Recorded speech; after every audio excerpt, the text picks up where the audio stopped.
Yeah, I think we now have a overall plan for the development of Levee Park, and I've said several times that the development of Levee Park is integral to the other things that are going on in Winona relating to the interstate bridge and relating to downtown. Our hopes are that we can make the entire Levee Park very vibrant and encourage people to come into that park. Both people who want to come and picnic and bring their families down, people who want to come down for entertainment, people who want to just come down and eat their lunches and watch a working river. I think it is going to be a space that can be utilized by everyone in the city of Winona for whatever purpose they'd like to come down for.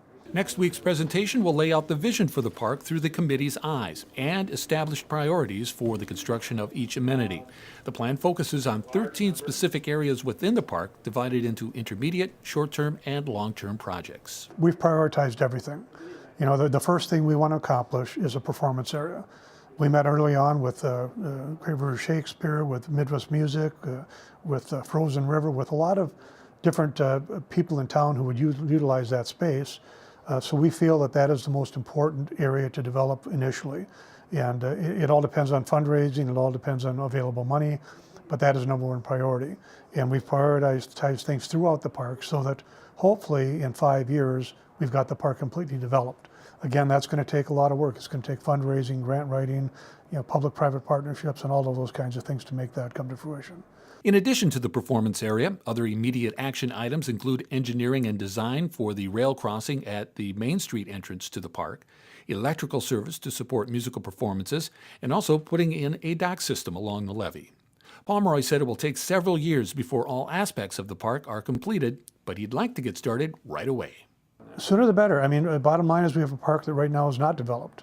I would like to see the performance area up and running before the bridge is completed, simply so that we have some experience in how many people are going to come, how well do they enjoy the entertainment, all of those kinds of things, a working plaza performance area before the bridge is done, so that if people do start coming in on the bicycle trails out of Wisconsin and the rest, they're coming into a park that's got some development in it, and we get a good idea of how people are perceiving it and how it's working. So obviously, if somebody comes to us with $1 million, we put that money to work immediately.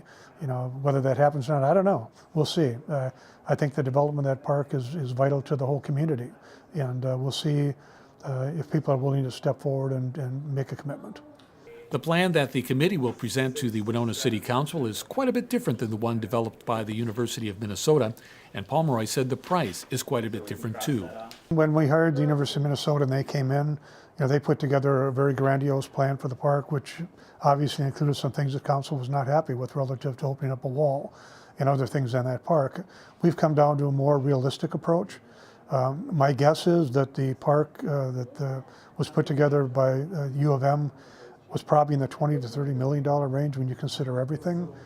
We're probably in the $2 to $3 million range, and that really isn't a lot because a lot of that money is tied up in engineering and architecture work, things that you have to do when you develop an area, and a very, very costly part of the project.